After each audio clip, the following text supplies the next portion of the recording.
Okay guys, welcome to our channel. Usapang electrical na naman. Ang pag-uusapan natin ngayon guys ay tungkol sa mga safety breakers. Okay?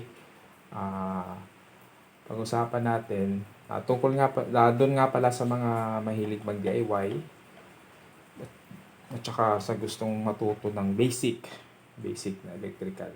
Okay? Panoorin niyo po ito para dagdag kaalaman din, especially dun sa mga baguhan. Okay? Ang purpose nga pala nitong mga safety breakers guys sa loob ng bahay ay para ma-secure yung supply ng kuryente natin, or may ma-separate, merong tinatawag na distribution para ma-separate ang linya ng mga outlet sa linya ng mga ilaw, okay, sa mga aircon. Okay? Tsaka pag-usapan din natin kung anong mga wires ang mga ginagamit. Okay? Guys, meron tayo dito ang 60 amperes, meron din tayong 30 amperes, 20 amperes, at saka 15 amperes. May iba-iba kasi ito ng mga pinagagamitan, guys. Okay? For example, itong 60 amperes, guys, ginagamit ito sa mga main. Ito yung mga ginagamit sa main. Yung iba kasi ginagamit 40 amperes lang, pwede naman. Pero mas maganda kung 60 amperes yung kung medyo malaki yung bahay natin. Tsaka plano nyo mag-expand sa huli. Mas maganda kung 60 amperes yung gamitin ninyo. Okay? Itong 60 amperes para ito sa main. Okay?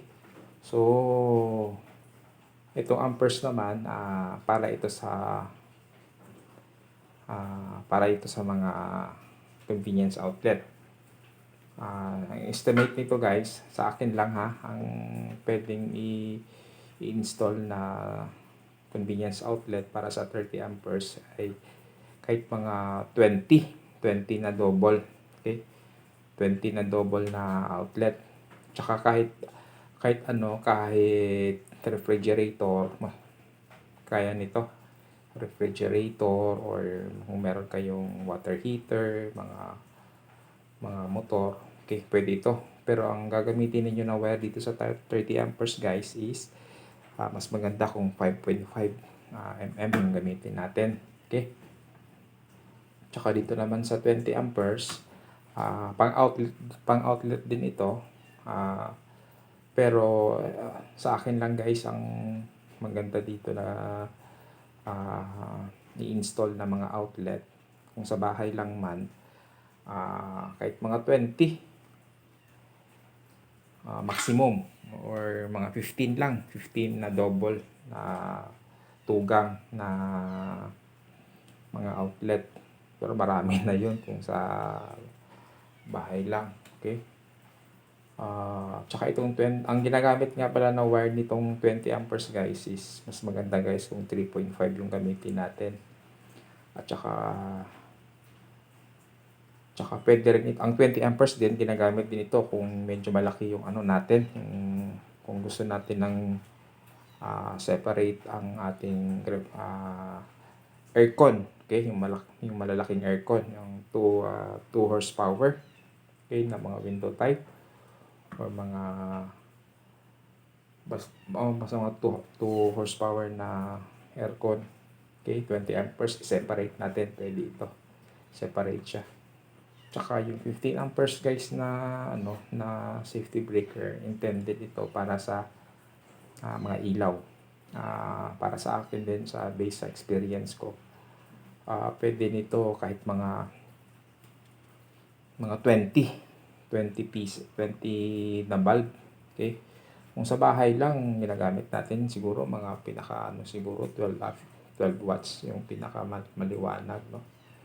Mataas na wattage, miski mga 25 kaya nito. Okay? At saka ang ginagamit na wire nito guys, 2.0 mm or 2.5 mm na stranded na wire. Okay? Ah, tandaan talaga natin kung saan ginagamit itong 15 amperes para sa ilaw. At saka ano pala guys, pwede rin ito sa kung mas maganda kung may mga aircon tayo na let's say may na 1.5 horsepower na aircon, pwede ito gamitin. Pero kung sa aircon ito gagamitin, yung gamitin mo na wire, dapat 3.5 kung sa aircon. Pero kung sa ilaw lang, ah, to ano lang, 2.5 mm lang, pwede na. Okay? Itong 30 amperes tandaan nyo, kahit ref nito kaya dito lahat ng mga outlet sa loob ng bahay. Ito sa mga outlet lang, kagaya ng mga electric fan, okay, mga plancha, rice cooker. Ito yung main natin. So, ang ginagamit sa main, number 6 ito. Okay. Sana may natutunan kayo. Salamat sa panonood. Bye-bye.